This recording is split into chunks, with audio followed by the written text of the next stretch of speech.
Welcome into press coverage. Dan Hope joined by Andy Anders on a busy Sunday afternoon for the Ohio State football team. Kind of a snapshot of the business of college football these days. Ohio State celebrating a national championship inside Ohio Stadium on Sunday. Certainly a glorious day for Ohio State and its fans as the Buckeyes got the grand celebration that they deserved for winning their 9th national championship in program history. But a bit of a distraction from that celebration as the celebration was just about ending. The news was starting to leak out that Jim Knowles was going to leave Ohio State for Penn State. Within minutes of that celebration being over, it was confirmed by all the usual suspects, and we now know that Ohio State is going to have to replace its defensive coordinator. Despite the fact that Ohio State was prepared to make Jim Knowles the highest paid defensive coordinator in college football, he has chosen to leave Ohio State after winning a national championship to go coach in the same role at Penn State.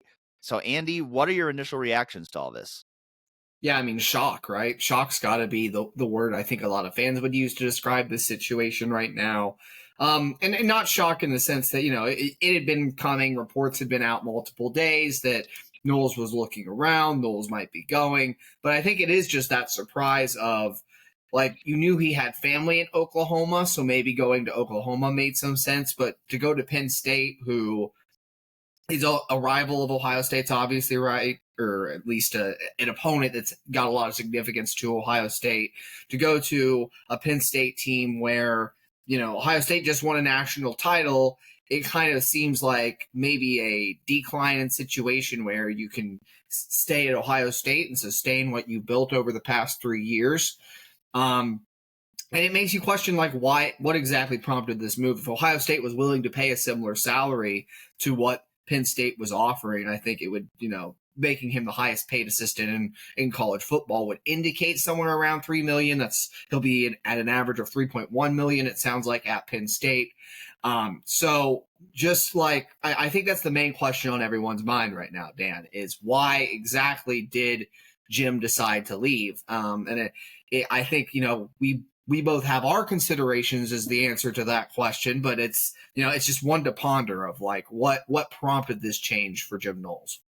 Yeah, we don't know all the details, but it is pretty clear that he wanted out, that he made the decision to look for other jobs, that this wasn't simply a matter of another school coming in with a Godfather offer and Ohio State being unwilling to match it. Ohio State was willing to pay up to keep Jim Knowles, and he decided that a change of scenery would be best for him. So, it's certainly one of those things that it ends his tenure at Ohio State on a sour note because of where he's going in particular, to make that decision to go to a school that is also in the Big Ten, a school that Ohio State will play next year on November 1 in Columbus. And that's going to be a very fun game that just got some major kindling thrown into the fire. Jim Knowles is from Pennsylvania, so maybe that had something to do with it, though State College is not Philadelphia, so I don't know how much of a factor that was. Like you said, I think, the initial, when this first started bubbling to the surface as a possibility, there was the initial thought of he wanted to go to Oklahoma because that's where his fiance lives. But to make this move to Penn State, it feels like there had to be some friction behind the scenes. There had been rumblings, really throughout his tenure, that he and Larry Johnson did not necessarily see eye to eye, that Jim wanted to use that jack position more and some of the things he did at Oklahoma State, and Larry Johnson wanted to run that 4 down front. And Ryan Day was, very much kind of in Larry Johnson's corner on that, in terms of, our personnel fits the 4 down front. So that's what we're going to run. And so I think now we've talked about it probably more off air than on air at this point because we've been focused on the national championship. I think we were both kind of under the impression that next year might be the year where we were really going to see the full Jim Knowles defense, because of the fact that Jack Sawyer's gone, JT Tuimolo's gone, Tyler Williams is gone, Ty Hamilton's gone. You have a guy like CJ Hicks who seems tailor-made for that Jack role. It felt like next year might be the year we see more of the Oklahoma State style Jim Knowles defense. But now he's going to go implement his scheme at Penn State. And Ohio State is going to have to make a decision on who is going to replace Jim Knowles. And I don't know that there is, that I think when Ohio State made the decision to move on from Kerry Combs 3 years ago, there was really a clear-cut number one target for Ohio State to go get. That was Jim Knowles, and they went and got him. I think if you look at the external board right now, I don't know if there's one name that necessarily stands out above the others. I think, two names that have, already floated in speculation, but I think you at least make the call would be Jeff Hafley and Luke Fickell. Now, I would be surprised if either of those things happen. I mean, Jeff Hafley just made the decision a year ago to leave college football for the NFL to go be the defensive coordinator for the Green Bay Packers. It'd be great, I think, if you could bring him back, but I think he's probably more inclined to stay in the NFL. Luke Fickell, I think if this was a year from now, I'd think maybe that's more of a possibility, because I do wonder how long he's going to be at Wisconsin based on some of the, mediocre performance they've had in his first couple of years there. But he's still making $7.5 million this year. He's got a major buyout. And so would he really walk away from that to go back to being a defensive coordinator? I'd be skeptical. And so, there's certainly some other names out there for Ohio State to consider. And, I'll be writing about, some of the names that I think could make sense for Ohio State. And, that'll be published on 11warriors.com at some point this afternoon or evening. But it does feel to me like probably the most likely move here for Ohio State is to promote Matt Guerreri into the defensive coordinator role. And I don't think it was a coincidence that when Ryan Day was talking about Matt Guerreri on Sunday, that he called Matt Guerreri a rising star. That just felt like maybe foreshadowing for what's to come for Matt Guerreri. And, I'm sure some people out there would like to see James Laurinaitis get that promotion because, he's, that former Ohio State linebacker everybody loves. I think it's a little too early for James Laurinaitis. I don't doubt that James Laurinaitis will be a defensive coordinator in the future because he absolutely has the football acumen. But he's only been a full-time coach for 1 year. So I think it's a little too early for him to make that jump up to being a defensive coordinator. Tim Walton's another name that you could throw in that mix. He's been a defensive coordinator at both the college and NFL levels before. So, he's certainly another guy who could draw consideration. But I think Matt Guerreri, the appeal there, he's also been a defensive coordinator. And the reason why Matt Guerreri was brought into Ohio State was because he has a ton of experience with that Jim Knowles scheme, and he's really good at implementing that scheme with the players. And I think if Ohio State wants to maintain continuity on defense, which it has good reason to, because it just had the number one defense in the country, promoting Matt Guerreri is a move that would allow Ohio State to do that. Yeah, so several things, to cover there too. And, the thing I'll say just in parting on the Larry Johnson, Jim Knowles stuff, I do think that supposed tiff, that rumored tiff, may have played a role in it. I think the jack position less so than, yes, that was a disagreement they have, but it became clear that Jack Sawyer and the best utilization of Ohio State's talent at those was to play Jack with a hand in the dirt as a true defensive end, because he was just so much better at that than what he was trying to do in the Jack position. But, I had after this move happened, I had some conversations with our film expert and guru, Kyle Jones on 11 Warriors, and was talking about some of the differences. And what he had pointed out to me, and this makes a lot of sense, is that what Ohio State did after the Oregon game with its front, pinching defensive linemen to spill runs to the edge, and also running more exotic coverages where less cover one or one high safety than had been run in the past, which is what Ryan Day wanted to do initially because it worked with Jeff Hafley and it gave him problems in the NFL when he was there.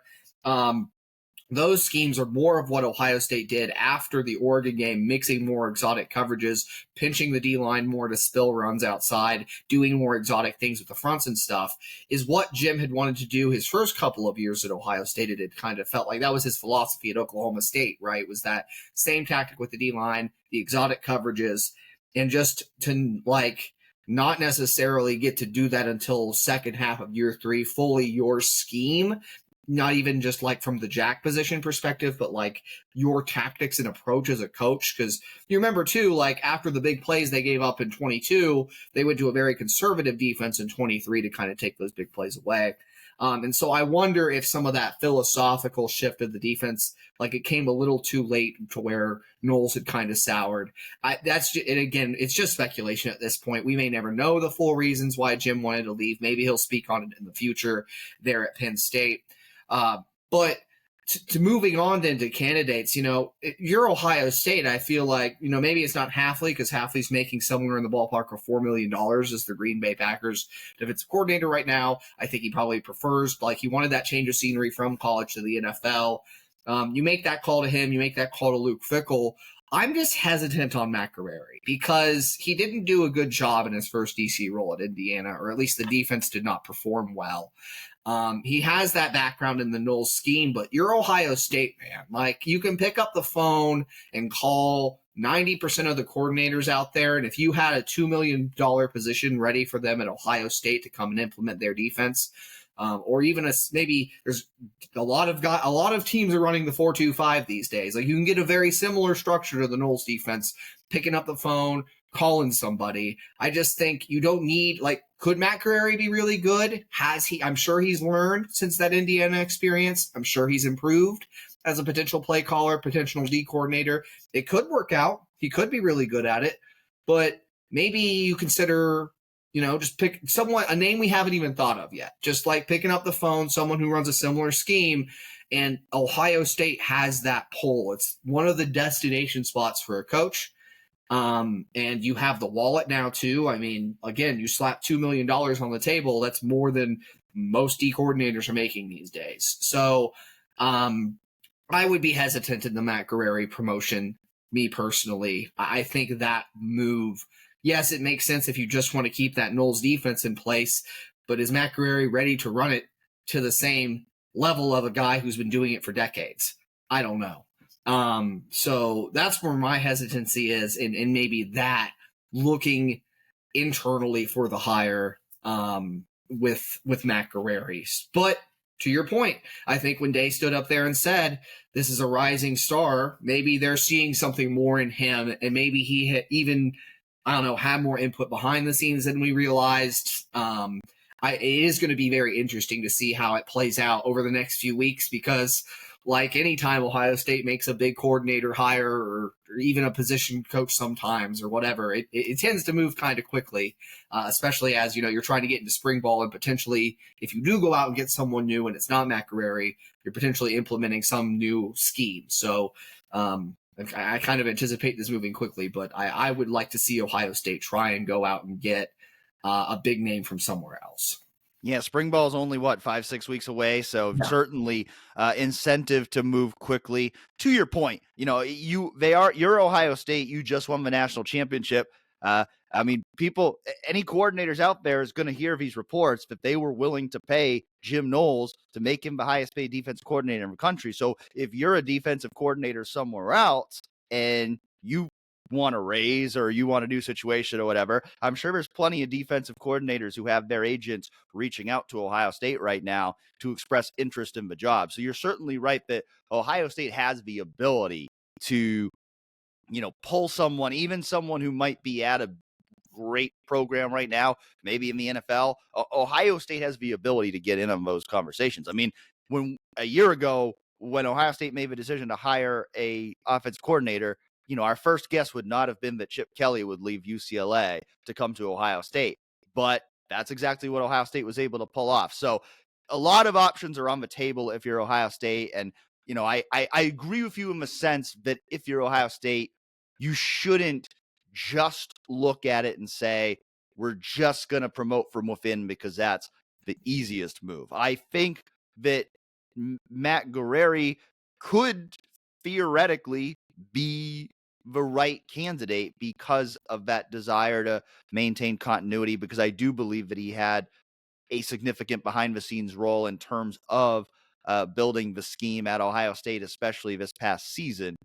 But you're right that you shouldn't just settle for what's easy. You should interview some other coaches from elsewhere, see who all is interested in the job, and then make that decision on what's the best move for us at Ohio State. Yeah, absolutely. And I think too, you're hoping to not have to do this a second time this offseason, but very well could be the case. You mentioned Chip Kelly. There has been certainly reports of NFL interest from him.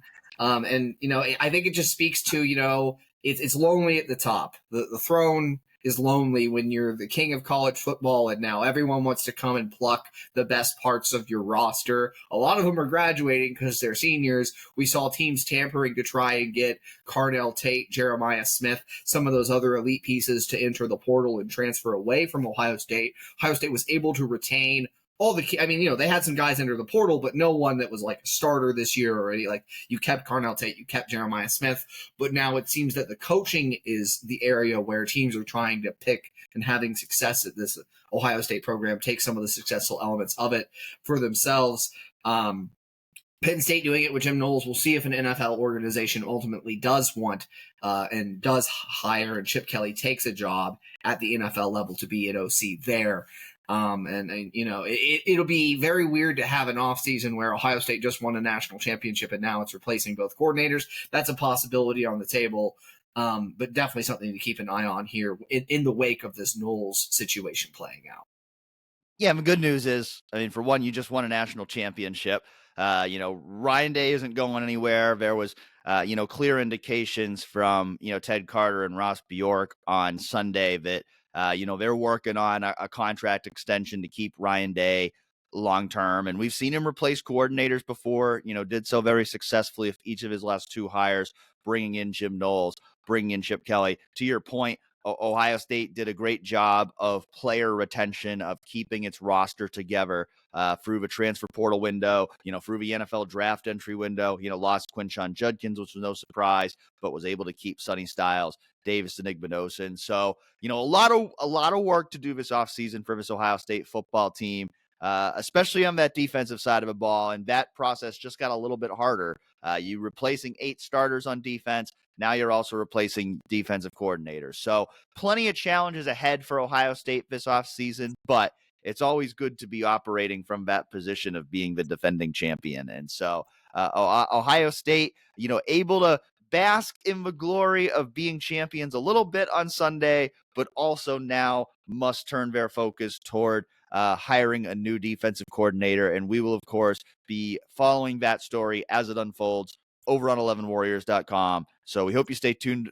Hope you stay tuned with us over there, and we'll catch you next time on another episode of Press Coverage.